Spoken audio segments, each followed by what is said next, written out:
What's going on, man? We just got done blasting fucking The Break I Couldn't Mend, dude. That's a fucking killer track, man. Holy shit. Thank you so much. I really appreciate that. Yeah, dude.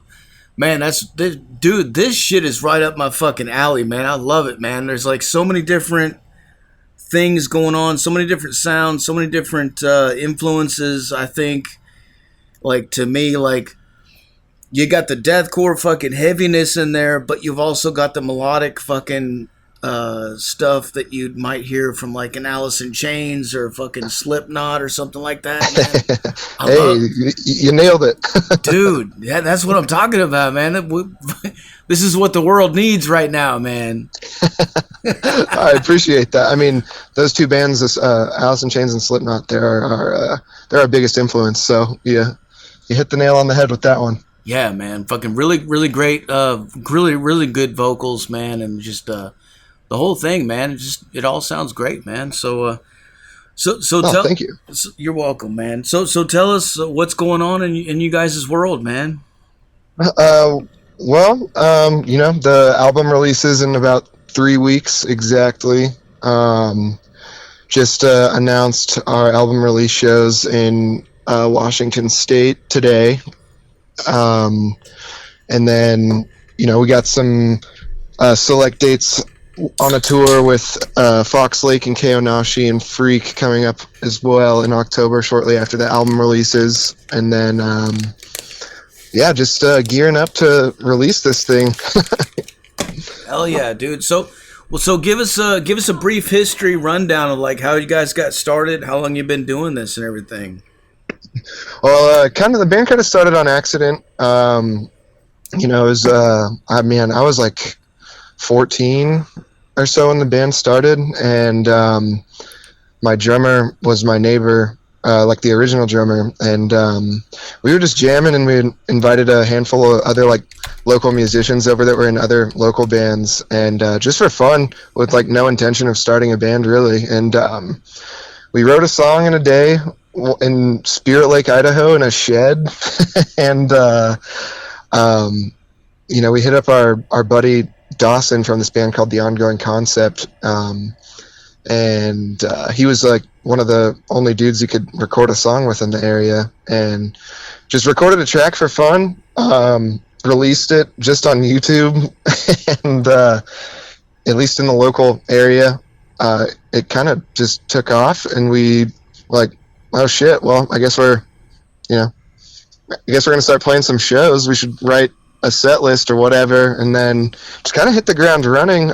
But we've been a band for about 12 years. I mean, we broke up for quite a few years in the middle, but I mean, I guess the band Extortionist is like somewhat existed for about 12 years now. But wow, man.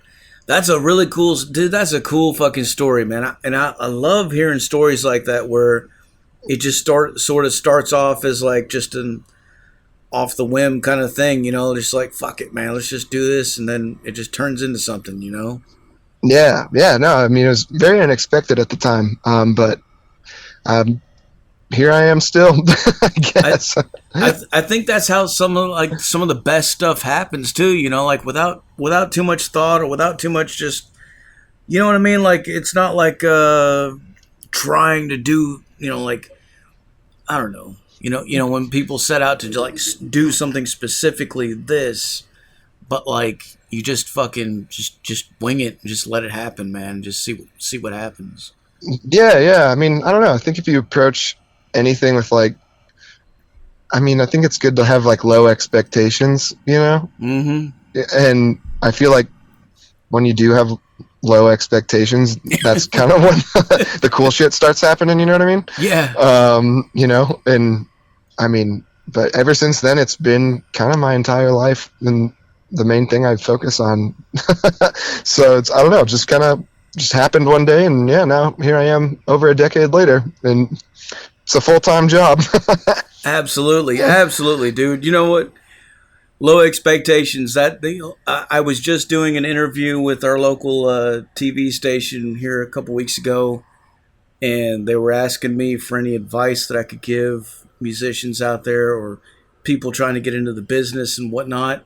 And I was like, that's one of the things that I said right there. It was just, you know, you can't fucking have like huge expectations, man. Lower that shit and Oh, yeah. just go at it with what you got and see what happens, because you never know, you know. Like, it's definitely not like it's not like it used to be back in the old days. I don't know, you know, like it's different, but it's still cool, you know. Like there's you never know what's gonna happen though. No, absolutely. I mean, yeah, I feel like if you're like seeking it, you know, it just makes it like, I just you know, I guess like whatever Makes it that much success harder. is to, yeah, just I feel like it just doesn't really happen when, like, you know, you're so hyper fixated.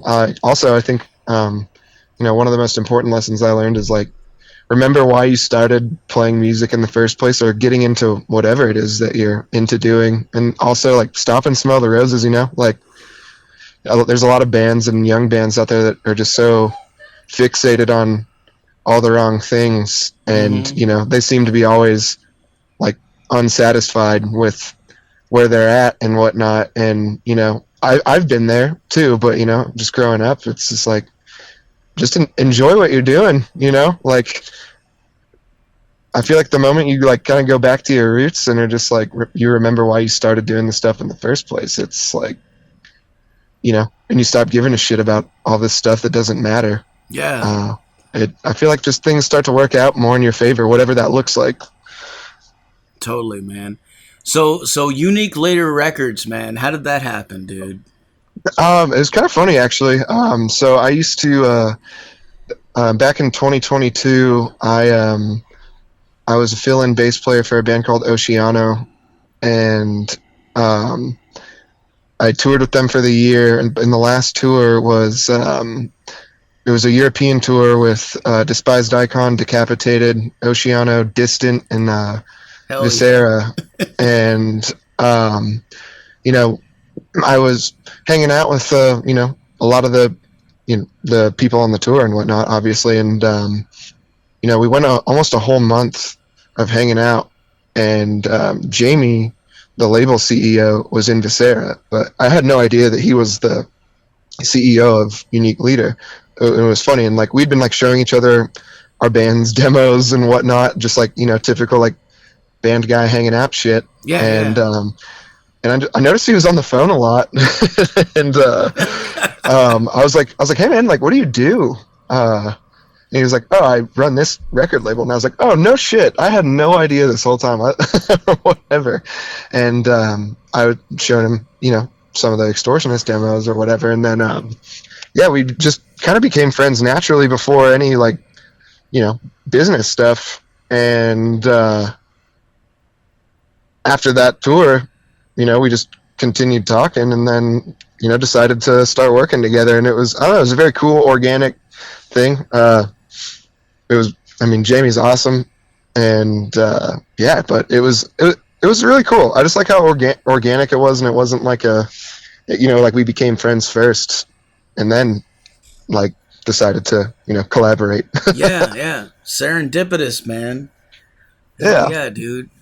Yeah, man. You know what? It's so important to network too, like, and make friends with people, and just network, you know, and talk to people, and you know, like, because you never know who's around and what's going on. Because, like you said, you know, like, there you go, man. It just happens. Yeah, and I think it was funny. I was just on the phone with our manager earlier today, and we were just kind of talking about that type of stuff. And you know, I think, like, you know, everybody's trying to, like, show up and network and, like, get in the club or whatever. Right. But and you know, there's a lot of snakes in the grass. But Right. I think as long as, like, I don't know, like, I think there's a way to, like, network while still being human and, like, genuine. Yeah, you know? yeah, like, yeah. You without gotta be having, real. You gotta be yeah, real. you know, like, there's a lot of people that, you know, quote unquote network with bad intentions, and I think just showing up and ultimately just making friends and just being a kind and supportive person to, you know, your peers, well, I think that's what will help people win in the long run. You know, I guess if, like, you're an aspiring musician or whatever, I mean, you got to network in every business, but I don't know, I think just moving in a genuine way is the way to do it. Definitely, man. It absolutely shows when you're not a dick and you're not an asshole. Just just be cool and be genuine, and like that shit will fucking carry through, man. Because I mean, it just will, Because the other stuff's gonna get called out. It's gonna happen. Yeah. I mean, especially with the people who are more experienced, if you go in there with like intentions to get something out of somebody, people catch on that, and that shit's lame. Like, just be supportive to your community, and just be cool, man. I guess. Hell yeah. That's all you gotta do, man. Just be cool, man. Yeah. Chill out. Hell yeah. Well, one of the things I like to ask everybody, man, for like the gearheads out there, because I'm one myself, man. Like, what kind of tones? How did you guys get these sounds and stuff? Like, what kind of amps and pedals and shit were you guys using? Because you definitely have you have a unique fucking sound, man. It doesn't sound cookie cutter, man. It sounds, you got your own little thing, man. I appreciate that. Man, if our guitar player, who's also our producer, was on the phone, he'd have a better answer for you. I do know, like, some of the stuff. I like to just, I get made fun of for this all the time by producers, and a lot of people disagree with me on this, but I put chorus pedals on like way too much stuff. Yeah. Like they even like some of the breakdown stuff.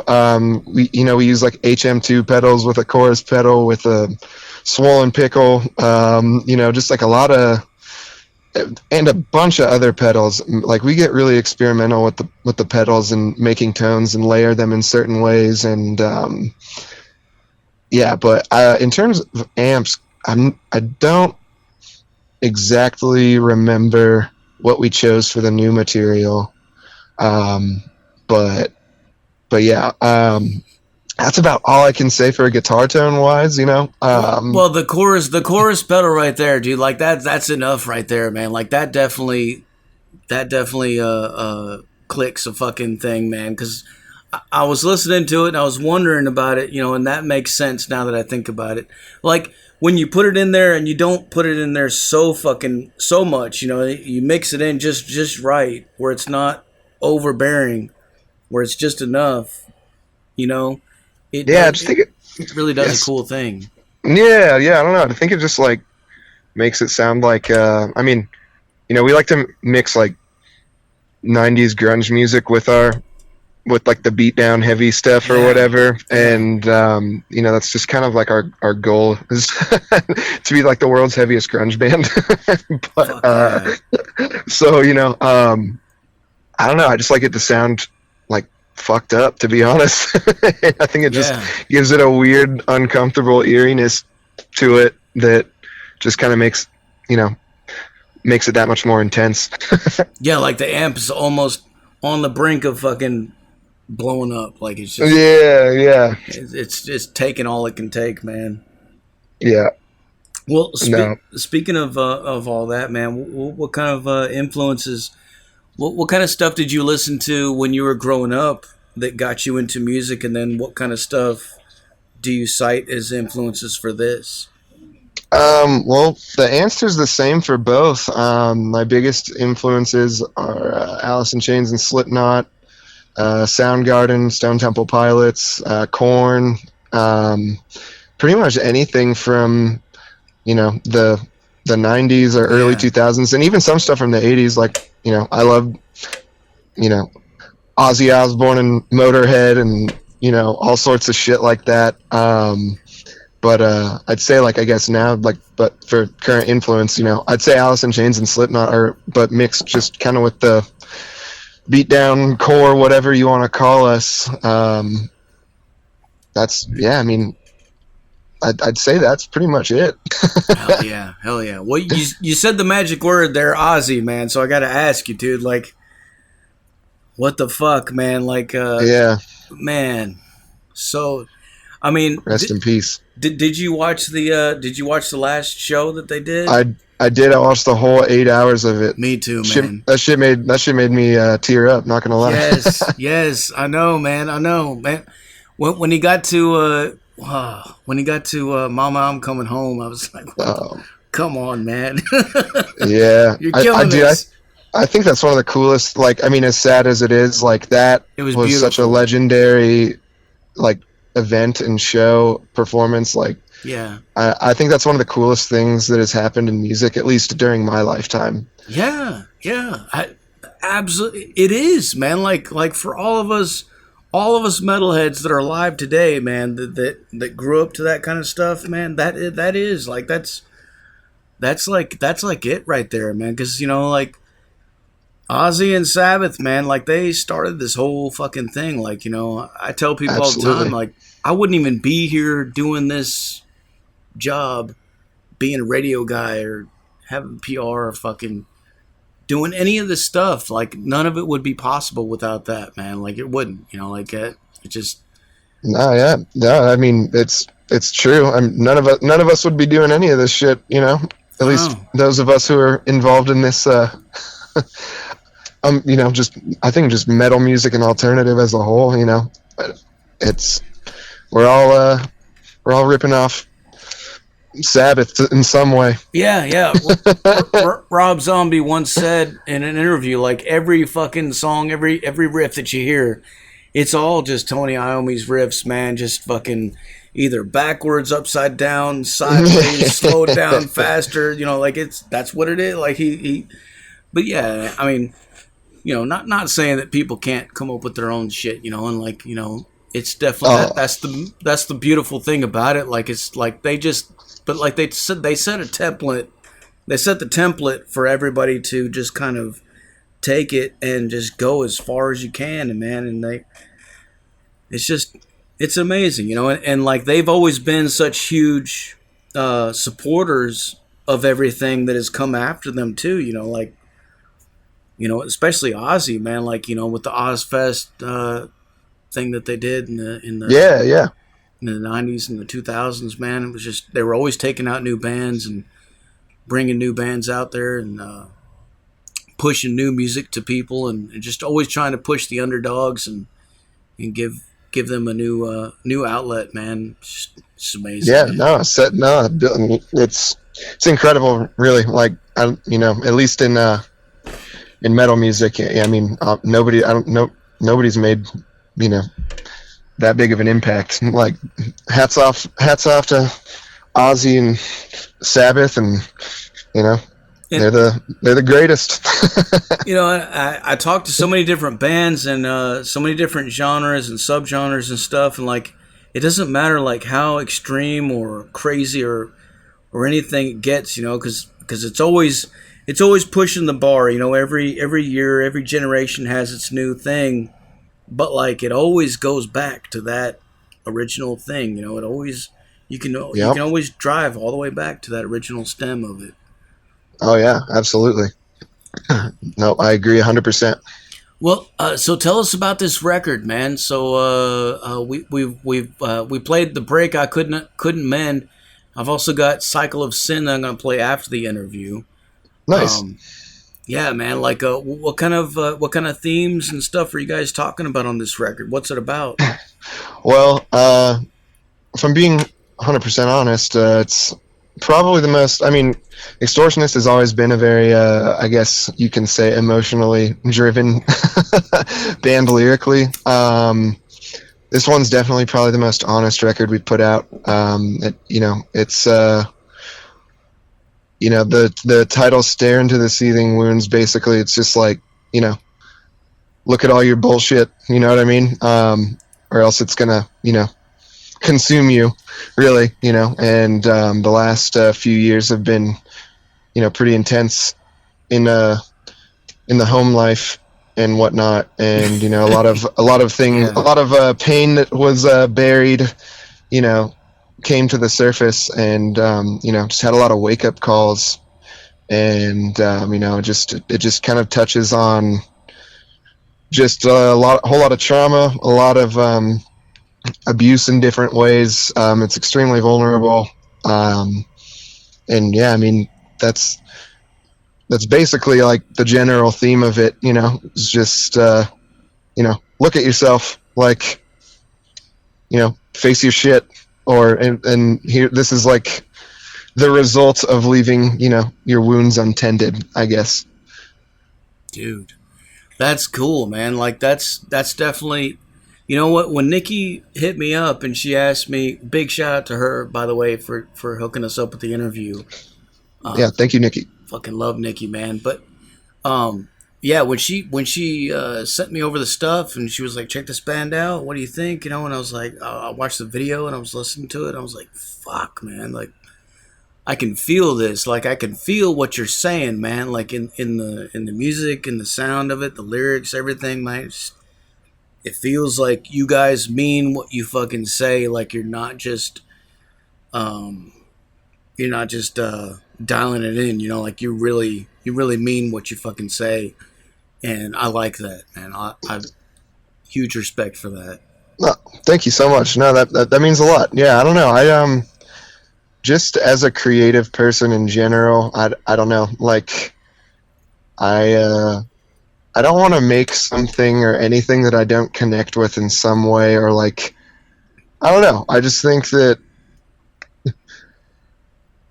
I think just being human is important, and I think being vulnerable is also really scary. But like, I don't know. I just think I just want real shit. You know what I mean? And I want to. I know I'm not the only person that goes through the things I discuss on the record. But it's a lot of stuff that people are, rightfully so, intimidated, like, to talk about.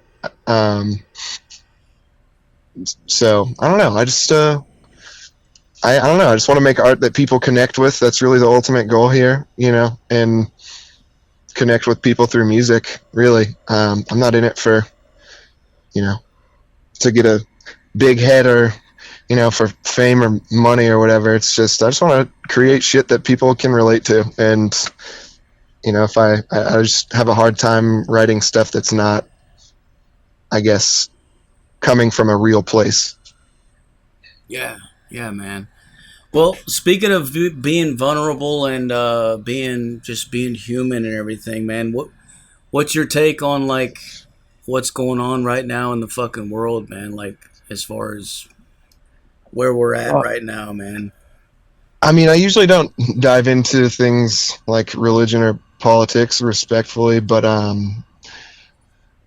don't know. I feel like everything is just an extremely chaotic time, and it's I don't know. It's weird. It's a weird time. Like it really is. It wasn't always like this, was it? No. Yeah. I feel like particularly right now it's like really weird. Every day that I wake up and I look at shit, I'm like, man, what the fuck is going on, man? Like, come on, man. Like, I don't know. Yeah, no, I agree. It's definitely weird. Yeah, I feel you though. Like, I don't know how to explain it or how to even tackle it, or it just feels weird, man. It feels like we went through some sort of fucking portal, or went into some sort of alternate dimension, and all of a sudden it's just life is just fucking really weird right now. Yeah. But at the same time, like, you can get on Facebook and it looks like fucking the world is just coming to an end, and then I'll go take my dogs for a fucking walk around the fucking neighborhood and just go walk, because we do that every day, and I'll go walk around the city, and neighbors and random people are waving at me and talking to me and stuff, and like there's no it's totally different. So I'm like, what the fuck? Yeah. What the fuck is going on, man? No, I agree. But go ahead. But I guess it depends on where you're at, of course. Like I can't speak for everybody. No, I totally understand what you mean. But yeah, I don't know. I just just don't be a dick. That's fucking words of wisdom right there. Just don't be a dick, man. Yeah, that's just cool. That sentence is just something that I was always raised by. I love everybody. And You know, treat others the way you want to be treated. Ultimately, as cliche and corny as that might sound, it really does just, you know. No, that's not corny at all, dude. That is real fucking talk right there, dude. Yeah. So what do you guys have coming up next, man? You got tour dates or anything like that? Anything you want to let people know about? Yeah, so we're on the New World Heat Tour 2025, supporting Fox Lake in the Pacific Northwest on select dates. And then November 21st and 22nd, we have our record release shows in Spokane, Washington, and Richland, Washington. And then, album releases October 10th, and we're playing on a bunch of tours for next year. Hell yeah. Are any plans on coming down to Tennessee, man? Oh, absolutely. Nashville is one of my favorite cities, and I know I know a lot of people hate the tourists, but I want to live there one day. Well, I'm in Jackson, and I'll tell you, man, it's a hub city in between Nashville and Memphis. Yeah, it's a small city, but it's really cool, and there's a fucking huge metal community here, man, and we put on a festival here every year. So definitely fucking, I'm just saying, man, hit us up, man, at some point. We'll see. Maybe we can bring you guys down here, man. It'd be cool. Hey, I'd love to. I love Tennessee. I love that state a lot. It's one of my favorite places to get to on tour. Hell yeah. All right, well, Ben, I'm about out of questions for you. Is there anything else you want to let people know? Hey, if you're listening, pre-order our new record, Stare Into the Seething Wounds, releasing October 10th via Unique Leader Records. Pre-save it on Spotify, and, hopefully we see you guys at a show. Fuck yeah. Well, before I let you go, can I get you to make us a station tag real quick? Yeah, absolutely. Whenever you're ready, say something like, "This is Extortionist, and you're listening to Metal Devastation Radio." All right. What's up, guys? This is Extortionist, and you're listening to Metal Devastation Radio. Hell yeah, man. Thank you, dude. Thank you so much for taking the time to talk to us, man. I really appreciate it. And, how old is your sister today? 34?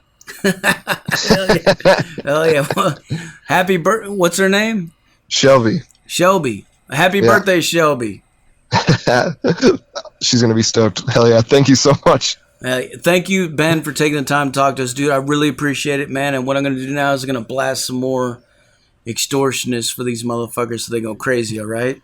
Hell yeah. Thank you so much. I appreciate you. All right, man. We'll talk to you later. All right. Talk to you soon. Cheers. Cheers. There you have it, folks. Extortionist live on the Zach Moonshine Show with Metal Devastation motherfucking radio. Like I said earlier, put your speakers in your windows, put them in your front lawns, put them in your neighbor's driveway. Do whatever you gotta do, man. If you don't see U-Haul trucks everywhere tomorrow, you're simply not cranking it up loud enough, man. We are not the same, dude. Like, I'm reaching out right now and I'm grabbing the volume knob and I'm gonna crank it to the right until it fucking falls off, man. This song right here is bad fucking ass, dude.